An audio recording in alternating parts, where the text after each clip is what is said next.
Akkam jirtu jaalatamtootaa fi hordoftoota chaanalii keenyaa jirra galata rabbii. Akkam badii nan beekaa badii dhufee har'a wal arginee jira jechuudha. Dhiifama guddaa isin gaafachaa jechuudha. Kanan badee fi xiqqoo natti hin tolle hojiitu natti baay'atee ture. Saniif badee isiniin jedha. Kanaafuu har'a wal arginee jirra.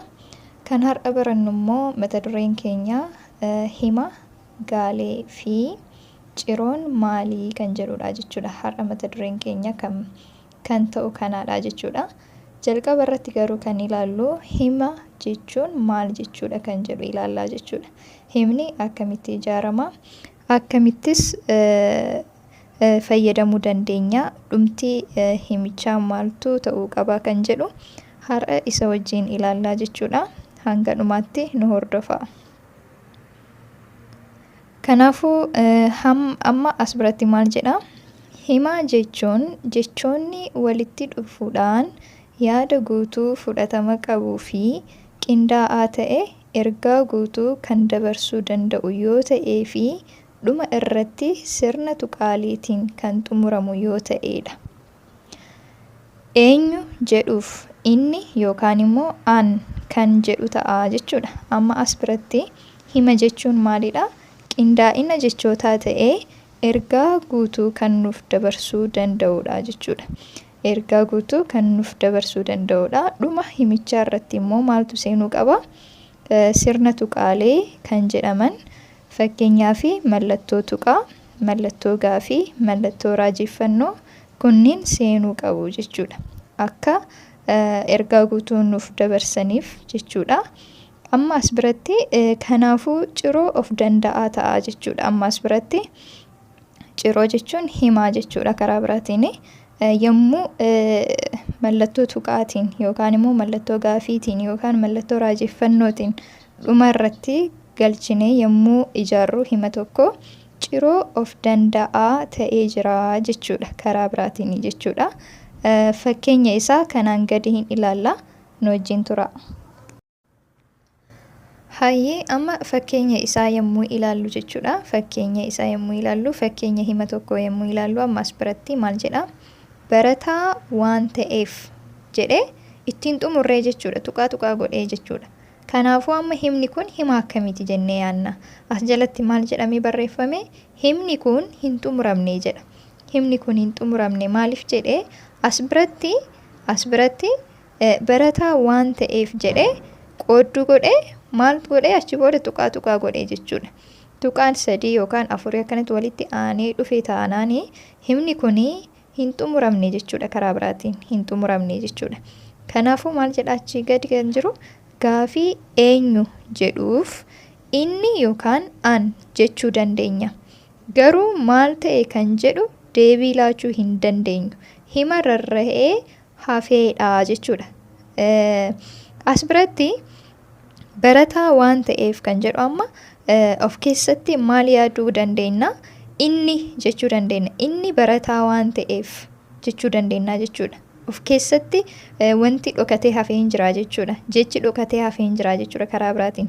Inni jechuu dandeenya yookaan immoo an jechuu dandeenya. An barataa waan ta'eef jechuu dandeenya jechuudha. Garuu ishii jechuu hin dandeenyu. Maaliif ishii jechuu hin dandeenye? Ishiin barataa waan ta'eef hin jedhamu jechuudha. Ishiin barataa waan ta'eef hin jedhamu miti. Ishiin barattuu waan taateef silaa kan ta'uu qabu jechuudha. Kanaafuu kan of keessatti dhokatee hafee maalidha? Inni barataa waan ta'eef yookaan immoo an barataa waan ta'eef kan jedhu dhokatee jira jechuudha. As biratti iddoo kanatti an yookaan immoo inni kan jedhu seensisuu hin dandeenya jechuudha. Maala isaa argine xumura isaa argine jechuudha. Xumura isaa argine garuu kun xumura waan hin qabnee fi as biratti homaa seensisuu hin dandeenyu jechuudha. Kanaafuu ciroo hirkataa jennaanii jedha as biratti. Kanaafuu ciroo hirkataa jennaanii jechuudha. Ciroo hirkataa jechuun ciroo of hin dandeenye jechuudha karaa biraatiin ciroo of hin dandeenye yookaan immoo hima rarra'ee hafee kan jennuuni jechuudha duratti akkuma laalletti. Fakkeenya biraa as biratti immoo fakkeenya biraa fiigichaan dhufe jedha. Fiigichaan dhufe amma argitanii amma as biratti kuni ciroo of danda'aadha jechuudha. Maalidha karaa biraatiin hima guutuu nuuf dabarsuu ni danda'a jechuudha. Hima guutuu nuuf dabarsuu ni danda'a. Ciroo guutuudha kan jennu karaa biraatiin immoo hima guutuudha jechuudha. As biratti mallattoo tuqaadhaan cufee jira jechuudha. Mallattoo tuqaadhaan cufee jira. Fiigichaan dhufe yoo jennu ergaa guutuu dabarsaa jechuudha. Kanaafuu as biratti maal jedha deebi'ee himni kun ergaa guutuu dabarsa jedha jechuudha. Himni kun ergaa guutuu dabarsaa jechuudha. Kanaafuu fiigichaan dhufe kan jedhu kun ergaa guutuu dabarsaa jechuudha. Inni biraa immoo himni yoo xiqqaate gulummoo yookaan maqaa fi xumurtuu kan of keessaa qabuu fi sirna tuqaaleetiin kan xumuramu yoo ta'edha jedha. As biratti himni tokko gulummoo yookaan maqaa fi xumurtuu qabaachuu qabaa jechuudha. Dirqamaa jechuudha. Kanaafuu as keessaa gulummoo qabaatee xumurtuu yoo hin qabaanne himni kun guutuu miti jechuudha. Himni kun guutuu miti jechuudha. Karaa biraatiin immoo xumurtuu qabaatee gulummoo yookaan maqaa yoo hin qabaanne illee himni kun guutuu miti jechuudha. Guutuu ta'uu hin danda'u jechuudha. Kanaafuu himni tokko yoo xiqqaate maalii qabaachuu qaba? Maqaa yookaan immoo gulummoo fi xumurtuu qabaachuu qaba jechuudha. As keessatti amma fakkeenya tokkoffaa jedhee as biratti gammadaan kaleessa jedha. Achi booda tuqaadhaan cufee jira jechuudha. Amma dirqama tuqaadhaan waan cufameef qofa himni kun hima guutuudha jechuu hin dandeenyu jechuudha. Maal isaa ilaaluu qabna? Gulummoo qabaachuu isaatii fi xumurtuu isaa qabaachuu ilaallaa jechuudha jalqaba. Kanaafuu gammadaan kaleessa jedha jechuudha. Ammas biratti gammadaan kan jedhu kuni maqaadha yookaan immoo gulummoodha. Kaleessa kan jedhu garuu xumuraa miti jechuudha. Kaleessa maal ta'e? Kaleessa dhufe moo? Kaleessa deeme moo? Kaleessa nyaate moo? Kaleessa dhuge moo? Kaleessa barate moo? Kaleessa dhukkubsate moo? Wanti kaleessarraan itti aanee kan dhufu jiraachuu qabaa jechuudha. Kanaafuu kaleessa jedhee dhaabbataa jechuudha. As biratti xumura hin qabu jechuudha. Xumura hin qabu jechuudha. Kanaafuu xumura waan hin qabneef himni kun hima guutuu miti jechuudha. As biratti maal jedha? Isuma agarsiisaa hin xumuramne jedha. Hin xumuramne sirriidha. Hin xumuramne gammadaan kaleessa jedhee hin xumuramne jechuudha. Kanaafuu himaa miti yookaan immoo himaa miti jechuudha karaa biraatiin. Inni biraa as biratti fakkeenya lammaffaa ani boru dhufeera jedha. As biratti jechuudha. Ani boru dhufeera jedha. Achi booda tuqaadhaan cufee jira jechuudha. As biratti maal agarsiisaa? Ani boru dhufeera hin jedhamu. Ani boru dhufa osoo ta'ee silaa hima guutuu ta'uu hin danda'a. Ergaa guutuullee nu dabarsuu ni danda'a jechuudha. Amma as biratti gulummoo fi xumurtuu ni qaba garuu maalidha? Ergaa guutuu hin dabarsu jechuudha. Ergaa guutuu hin dabarsu. Ani boru dhufeera hin jedhamu jechuudha. Gonkumaayyuu akkas hin jedhamu jechuudha. Ani boru nan dhufa jedhama malee dhufeera hin jedhamu jechuudha. Kanaafuu as jalatti maal agarsiisa? Waa'ee isaa fudhatama hin qabu jedha. Fudhatama hin qabu sirriidha. Fudhatama hin qabu jechuudha. Karaa biraatiin immoo himaa miti jechuudha. Himaa miti. Fakkeenya sadaffaa irratti kitaaba keessa irra jedha. Kitaaba keessa irra maal jechuudha? Kitaaba keessa irra jechuun kunillee fudhatama hin qabu. As biratti maal jedha? Qindoomina hin qabu jedha. Qindoomina hin qabu yookaan immoo himaa miti jechuudha. Fakkeenya inni biraa immoo as biratti waraabessi yuuse jedha. Amma as biratti waraabessi kan jedhu gulummoodha yookaan immoo maqaadha jechuudha. Maqaa waraabessi maqaadha mitiire gulummoo jedhama karaa biraatiin. Yuuse kan jedhamu immoo xumuraa jechuudha. Xumura jechuudha. Xumura hima kanaati jechuudha. Waraabessi yuuse. Kanaafuu kun ergaa guutuu ni dabarsaa jechuudha. Kanaafuu inni kun hima ta'ee jira jechuudha. Hima ta'ee jira jechuudha. Kanaafuu hima kan jennu gulummoo fi xumurtuu yoo qabaateedha jechuudha. Haaluma saniin immoo as biratti caaltuun barsiiftuudha kan jedhu agarsiisaa jechuudha. Caaltuun barsiiftuudha kan jedhu biratti illee amma kuni caaltuun kan jedhu maqaadha jechuudha yookaan immoo gulummoodha jechuudha. As biratti immoo barsiiftuudha kan jedhu kun immoo maalidha? Xumurtuudha jechuudha. Xumura hima kanaati jechuudha. Kanaafuu caaltuun barsiiftuudha kan jedhu kana keessatti maalidha? ergaa guutuu nuuf dabarsaa jechuudha. Caaltuun barsiistuu ta'uu ishee nutti agarsiisaa jira jechuudha. Kanaafuu inni kun himaa jechuudha. Himaa jechuudha. As jalatti maal jedha? Himoota armaan olii keessatti jedha. Himoota armaan olii keessatti hima kan ta'e waraabessi yuuse jedhu keessatti maal agarsiisa? Duratti kan isinitti hime jechuudha. Waraabessi kan jedhu gulummoodha. Yuuse kan jedhu xumurtuudha jechuudha. Inni biraammoo as biratti caaltuun kan jedhu gulummoodha. Barsiistuu kan jedhu immoo maalidha? Xumurtuudha jechuudha.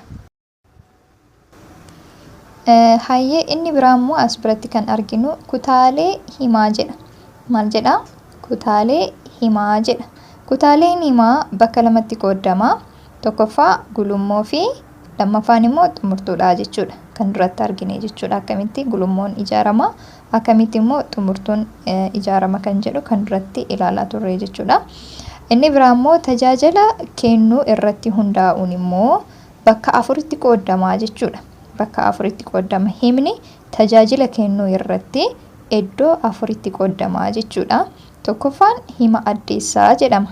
Lammaffaan immoo hima gaafii jedhama. Sadaffaan immoo hima ajajaa jedhama. Afraffaan immoo hima raajeeffannoo jedhama jechuudha. Kanaafuu amma barattoota gaafii osoo isin gaafatamtanii kutaalee himaa lama naa barreessaa osoo jedhamtanii tokkoffaa gulummoo lammaffaa xumurtuu jettanii barreessuu qabdanii jechuudha. Garuu ammoo tajaajila kennuu irratti yoo jedhamtan jechuudha. Amma as biratti akka isin jalaa hin banneetti tajaajila kennuu irratti hundaa'uun yoo ta'e bakka afuritti qoodama. Tajaajila kennuu irratti himni tokko tajaajila kennuu irratti bakka afuritti qoodama jechuudha. Tokkoffaan hima addeessaa jedhama. Lammaffaan hima gaafii jedhama. Sadaffaan hima ajajaa jedhama. Afraffaan immoo hima raajeeffannoo jedhama jechuudha. Kunniin afran iyyuu maalidha? Garaagarummaa qabanii jechuudha. Himoota garaagaraati jechuudha. Afranuu maalidha? Hima. Garuu maalidha? Faayidaan isaan kennan irratti hundaa'uudhaan immoo garaagarummaa guddaa qabanii jechuudha. Garaagarummaa guddaa qabanii tokko isaanii wajjin ilaallaa jechuudha. Nu hordofaa isiniin jechuu barbaada. Hayyee erga isa ilaallee inni biraa immoo seerluga afaan Oromoo irratti hundaa'uun immoo jedha. Seerluga afaan Oromoo irratti hundaa'uudhaan immoo himni bakka afuritti qoodama jechuudha. Ammallee eenyufaadha? Tokkoffaa hima salphaa jedhama. Lammaffaan hima dachaa jedhama. Sadaffaan hima xaxamaa jedhama. Afraffaan hima dachaa xaxamaa jedhama jechuudha. Akkam goonee himoota kanneen akkatti ijaarru wajjin ilaallaa jechuudha. Kanaan booda seerluga jechuun yommuu haasofnu jechuudha. Amma fakkeenyaaf daraartuun fiigicha hinjifatte yoo jenne kuni hima salphaadha jechuudha. Daraartuun fiigicha hinjifattee warqee eebbifamte osoo jenne hoo kun immoo hima dachaa ta'a jechuudha. Akkamitti hima dachaa ta'e? Daraartuun fiigicha hinjifattee kan jedhu hima tokko jechuudha. Achi booda itti aanee kan jiru hoo warqee eebbifamte kan jedhu sun immoo maalidha? Hima lammaffaadha jechuudha. Kanaafuu hima dachaa yoo jennu hima lama kan of keessaa qabudha jechuudha. Sadaffaa irratti immoo kan arginu kuni hima xaxamaa kan jedhamu kun immoo hima sadii of keessaa kan qabatu yoo ta'edha jechuudha. Afraffaa irratti kan arginu hima dachaa xaxamaa kan jennu kun immoo hima sadii hima afurii fi isaa ol yoo qabaate himni kuni hima dachaa xaxamaa jennaanii jechuudha. Kanaafuu seerluga afaan Oromoo keessatti hundaa'uudhaan himni iddoo afuritti qoodama jechuudha. Kana tokko tokkoon ilaallaa jechuudha. Hayyee inni biraa viidiyoo itti aanutti isinii hojjedha.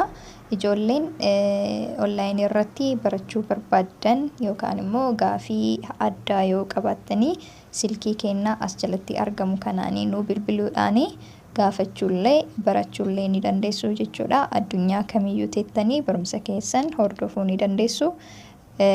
Afaan Oromoo, afaan Amaariffaa, afaan Ingiliffaa, afaan Tigiriffaa kanneen ijoolleen barachuu barbaadan nu gaafachuu nu dandeessu jechuudha. Silkii as jalatti argamu kanaanii barachuu ni dandeessu jechuudha. Viidiyoo itti aanutti hanga wal arginutti nagaa ta'a.